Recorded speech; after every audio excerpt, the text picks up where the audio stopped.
பசிக்குது சாப்பிடலாம். ஐயோ, இது என்ன இடம்? SP office, Villupuram SP office. SP office உள்ள வந்து சாப்பிடணுமா? ஆனால் இங்கே தாங்க எல்லாம் கம்மியாக இருக்கும். SP office canteen.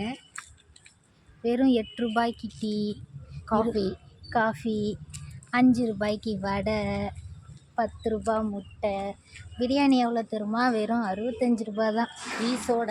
ஆமாம், வித் பீஸோட. வாங்க இப்போ நம்மளும் உள்ளே போகலாம். வெஜிடபிளே வெறும் 20 தான். இதுதானே நெட்டில் எடுத்து பேசிச்சு.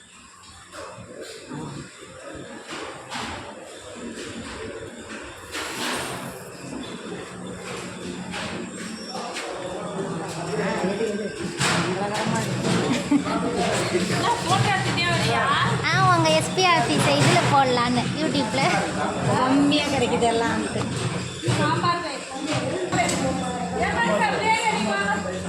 சாம்பார், தயிர் சாதம், சிக்கன் பிரியாணி. சாம்பார் சாதம், பிரியாணி வாங்கிக்கலாம். தயிர் சாதம். எனக்கு சாம்பாரும் பிடிக்காது, தயிரும் பிடிக்காது. ரெண்டும் சேர்த்து எவ்வளோ? 52.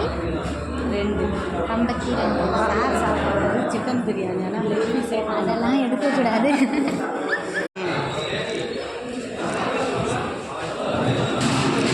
ஃபேன்சி தயிர் சாதம் தான் வேணும்ன்ட்டு சாப்பிட்றா. வெயிலுக்கு சிக்கன் வேணான்ட்டா.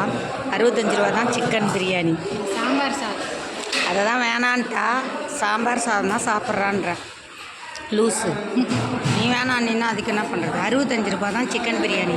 நம்ம சென்னையிலன்னா 150, இங்கே வந்து 65 தான். எப்பயும் அதையே சாப்பிட்டா போர் அடிக்காது. அதனால் இது வேணான்ட்டு சாம்பார் சாதம் மட்டும் விட்டா. ஆனால் டேஸ்ட்டு செம்மையாக இருக்கும் மம்மி. டேஸ்ட்டும் நல்லாயிருக்கும் பாருங்கள். யாராவது விழுப்புரத்தில் இருந்தீங்கன்னா கலெக்டர் ஆஃபீஸ் உள்ள வந்து சாப்பிடுங்க. பட்ஜெட் ஃப்ரெண்ட்லியாக இருக்கும். கலெக்டர் ஆஃபீஸ் இல்லை, எஸ்பி ஆஃபீஸ். ஏதோ ஒரு ஆஃபீஸில் எஸ்பி ஆஃபீஸ் கேன்டீன் இது.